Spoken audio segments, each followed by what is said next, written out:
Hello बच्चों, let's read the question. Constance is let the lateral sectum of the parabola y square equal to 4x be common chord of the circle C1 and C2. Each of them having radius 2 root 5. Then the distance between the center C1 and C2 is option A 8, 12, 8 root 5, 4 root 5. Solve करते हैं question को. इस question के लिए जो की concept है वो देख लेते हैं यहाँ पर हम. तो इस क्वेश्चन में अगर हम बात करें यहाँ पर तो इक्वेशन ऑफ पैराबोला हमारे पास क्या है. इक्वेशन ऑफ पैराबोला ये हमारे पास अगर क्या हो Y square equal to 4x, तो जो लेंथ ऑफ लेटस रेक्टम होता है इसके लिए लेंथ ऑफ लेटस रेक्टम ये इक्वल टू क्या होता है 4x. सॉल्व करते हैं क्वेश्चन को.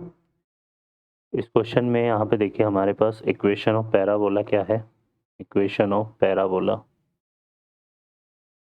ये हमारे पास है Y square equal to 4x है और इसमें लेटस रेक्टम की लेंथ की बात हो रही है तो यहाँ पर जो है हमारे पास क्या जाएगा लेंथ ऑफ लेटस रेक्टम इसका कितना हो जाएगा 4 हो जाएगा है ना, क्योंकि 4 इक्वल टू 4 है. तो ये हमें गिवन है. अब इसमें देखिए यहाँ पे दो सर्कल है, तरह से एक दूसरे को क्या कर रहे हैं इंटरसेक्ट कर रहे हैं. ठीक है, ये दो सर्कल हमने ले लिए है ना, और ये हमने इनके सेंटर के बीच में डिस्टेंस ले ली C1 और C2. ठीक है, अभी जो लेटर सेक्टम है ये इनकी कॉमन कॉर्ड की लेंथ दी हुई है इसने. ठीक है, और ये हमने यहाँ पे ये सेंटर हो गया हमारे पास. तो रेडियस ऑफ सर्कल जो है दोनों की क्या है 2 रूट 5 है, ये भी 2 रूट 5 है और इसको भी अगर हम यहाँ से ज्वाइन कर दें तो ये क्या है हमारे पास 2 रूट 5. ठीक है, और ये डिस्टेंस 4 है. तो हमें पता है कि सेंटर से किसी भी कोड पर जब परपेंडिकुलर ड्रॉ करते हैं है ना, क्योंकि ये इसको क्या करेगी बाइसेक्ट करती है कोड को, तो ये कितना हो जाएगा 4 है ना ये, तो ये हमारे पास कितना आ जाएगा 2. ठीक है, तो ये चीज़ आ गई हमारे पास. क्लियर है. तो अब हम यहाँ से देखेंगे तो ये जो सर्कल है हमारे पास ये क्या हो जाएगा. अगर हम इसको देखें यहाँ से तो इसमें ये परपेंडिकुलर ये 2 हो गया है ना, और इस वाली लेंथ को जो है हम क्या कंसिडर कर लेते हैं x कंसिडर कर लेते हैं. अब चूंकि दोनों सर्कल इक्वल रेडियस के ये दोनों साइड इक्वल है तो ये जो कॉर्ड है ना ये इसको क्या करेगी बाइसेक्ट करेगी, तो ये भी x हो जाएगा और ये भी कितना हो जाएगा x. तो ये कॉर्ड हो गई AB है. AB की जो लेंथ है यहाँ पर वो कितनी दी हुई है 4.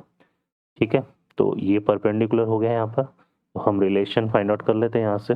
तो देखो ये कितना आएगा हमारे पास, ये आ जाएगा हमारे पास 2 इंटू ये परपेंडिकुलर ये तो हो गया हाइपोटेनस, तो यहाँ से आएगा एक्स स्क्वायर प्लस 2 का स्क्वायर कितना हो गया 4 इक्वल टू 2 रूट 5 का स्क्वायर. 2 रूट 5 का स्क्वायर हो गया 4 5 जा 20 है ना. तो ये रिलेशन आ जाएगा यहाँ पे किसमें इन ट्राइंगल हमने ले लिया AC1 और यहाँ पर ये M ले लेते हैं, तो AC1 M में हमने ऐसा ले लिया. ठीक है, तो एक्स स्क्वायर इक्वल टू कितना आ गया 16, तो implies that x equal to आ जाएगा हमारे पास 4 है ना.